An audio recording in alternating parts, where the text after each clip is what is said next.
मैं आपको एक बात बताऊँ कि महाभारत में लिखा है कि अभिमन्यु जब भूमि में था सुभद्रा का, तो सुभद्रा ने बहुत सारी अच्छी किताबें, अच्छी स्टोरी पढ़ी। क्यों पढ़ी? Because it has a influence on the fetus development and fetus mind, right? और हमारे स्टिल हमारे बुजुर्गों भी ये कहते हैं कि अगर प्रेगनेंसी है, तो आपको अच्छी चीज़ें करना चाहिए, अच्छा रीडिंग करना चाहिए, अच्छी सीरियल्स देखनी चाहिए। तो वो क्यों?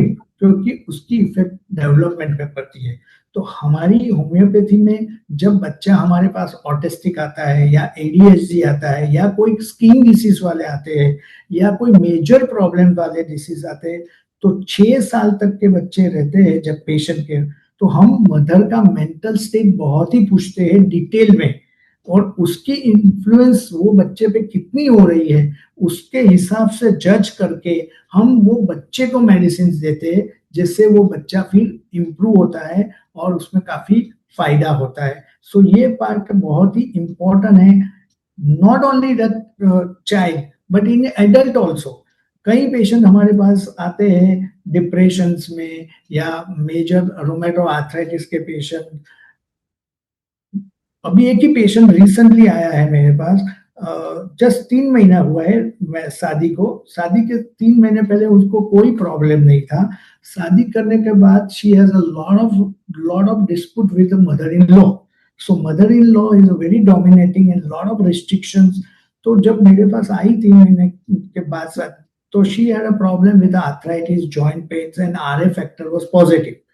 जो पहले कभी ना था। आरए फैक्टर पॉजिटिव माने रूमेटॉइड आर्थराइटिस और वो वेरी हाई। तो उसको अभी ये प्रॉब्लम क्यों आया? Because that there was a lot of humiliation, lot of suppressed emotions in her life after getting marriage, because the husband is not protecting and mother-in-law is dominating and father-in-law is also using so many times. तो ये suppressed emotions has triggered। अभी ये RA factor उसकी वजह से develop positive नहीं होता है, मगर उसमें टेंडेंसी है, वो पेरेंट्स के वहां से आई है आर्थराइटिस की, मगर ये ट्रिगर हो गया और उसको जॉइंट पेन ये सब प्रॉब्लम स्टार्ट हो गया जो पहले कभी नहीं था।